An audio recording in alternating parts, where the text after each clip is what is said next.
పుల్లారావు గారు ఛాలెంజ్ చేశారు. ఆ ఛాలెంజ్ కి కట్టుబడి ఉన్నావా లేదా ముందు చెప్పాలి.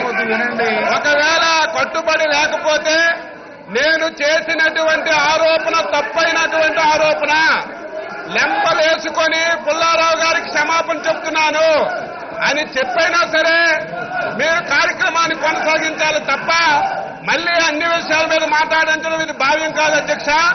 ముందు ఏదైతే ఛాలెంజ్ చేశావో ఈ రోజు కూడా కట్టుబడి ఉన్నాము.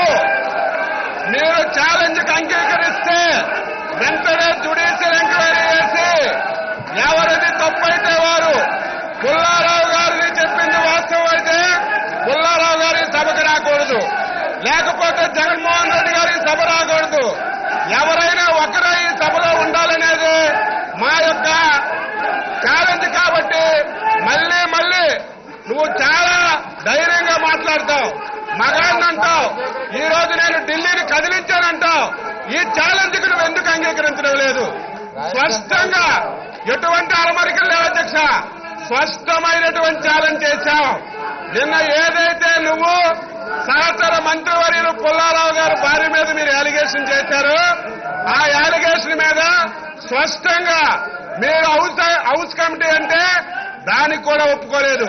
జ్యుడిషియల్ ఎంక్వైరీ అయితే దానికి ధైర్యంగా జ్యుడిషియల్ ఎంక్వైరీకి ఒప్పుకున్నాం. ఎప్పటికైనా సరే మళ్లీ ప్రతిపక్ష నాయకుడికి వినయపూర్వకంగా నేను అడుగుతున్నాను, నువ్వు చేసిన ఛాలెంజ్ కు ఒప్పుకోకపోతే నువ్వు చేసినటువంటి విమర్శ తప్పుడు విమర్శ. పుల్లారావు గారు క్షమాపణ చెప్తున్నానని నిండు సభలో లెంపలేసుకున్న తర్వాతే ఈ విషయాన్ని క్లోజ్ చేయాలి తప్ప లేకపోతే ఛాలెంజ్ కి ఒప్పుకోమని చెప్పి ఈ సందర్భంగా కోరుతూ, లేకపోతే రెండో సబ్జెక్టుకి వెళ్ళడానికి వీల్లేదని చెప్పి మీకు కోరుతున్నాను. అగ్రిగోల్డ్ సంస్థకు సంబంధించిన మనుషులు కొంతమందిని అరెస్ట్ చేయడం కూడా జరిగింది. కొంతమందిని అరెస్ట్ చేశారు, మిగిలిన వాళ్ళని చాలా మందిని ఇంకా అరెస్ట్ కూడా చేయలేదు. ఇవాళ నేను మీ దృష్టికి ఒకటి తీసుకొని రావాల్సింది ఏమిటంటే అధ్యక్ష, కూర్చోండి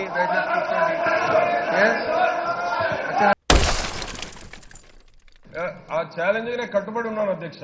నేను ఎక్కడ వెనక్కోవటం లేదు. నేను చాలా క్లియర్ గా ఉన్నాను. నా మీద వచ్చిన ఆరోపణలకు నేను రుజువు చేయడానికి కూడా సిద్ధంగా ఉన్నాను. కాబట్టి నా ఛాలెంజ్కి వాళ్ళు క్లారిటీ ఇవ్వమని నేను అడుగుతున్నాను అధ్యక్ష.